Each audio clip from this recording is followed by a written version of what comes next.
Assalamualaikum warahmatullahi wabarakatuh. Shalom, perkenalkan nama saya Gabriela Monica Kuhuael dari kelas 10-8 absen 12. Kali ini saya akan menjelaskan tentang cara reproduksi virus atau biasa disebut dengan replikasi virus.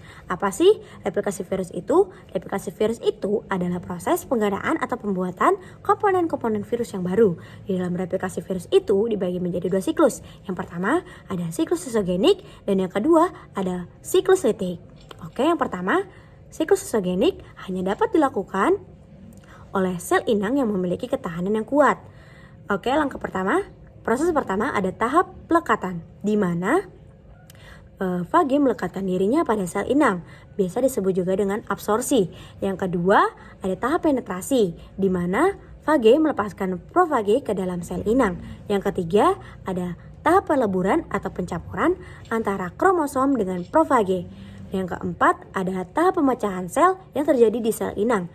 Jadi, semakin banyak pemecahan sel yang terjadi di sel inang, maka akan semakin banyak sel virus baru yang akan dihasilkan. Yang kelima, ini jarang terjadi. Dari hasil pembelahan sel yang sebelumnya, terdapat satu kromosom dan profage yang tidak menyatu. Maka dari itu, mereka akan lanjut ke dalam siklus litik. Yang kedua, ada siklus litik. Siklus litik hanya dapat dilakukan oleh sel inang yang memiliki ketahanan yang lemah. Oke, yang pertama ada proses pelekatan. Sama seperti lisogenik, proses pelekatan pada siklus litik juga pelekatan di mana fage melekatkan dirinya pada sel inang atau biasa disebut juga dengan absorpsi. Yang kedua, ada proses penetrasi di mana sel inang ditempeli oleh fage dan fage melepaskan profage ke dalam sel inang. Dan yang ketiga ada proses replikasi dan sintetis di mana kromosom dan profage memecahkan dirinya masing-masing menjadi serpihan-serpihan komponen-komponen virus yang banyak dan terjadi pembentukan sel virus yang baru. Nah, langkah terakhir atau tahap terakhir di mana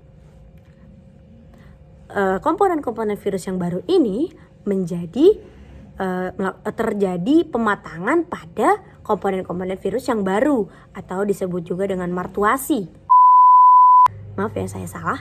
Yang benar itu disebut dengan maturasi atau proses pematangan sel virus di dalam sel inang. Nah, karena dia udah matang nih, udah jadi, terus dia itu keluar dari sel inang atau memecahkan sel inang dan terjadilah pelepasan sel baru dari sel inang atau biasa disebut dengan lisis. Sekian penjelasan dari saya, kurang lebihnya mohon maaf. Wabillahi taufiq wal hidayah. Wassalamualaikum warahmatullahi wabarakatuh.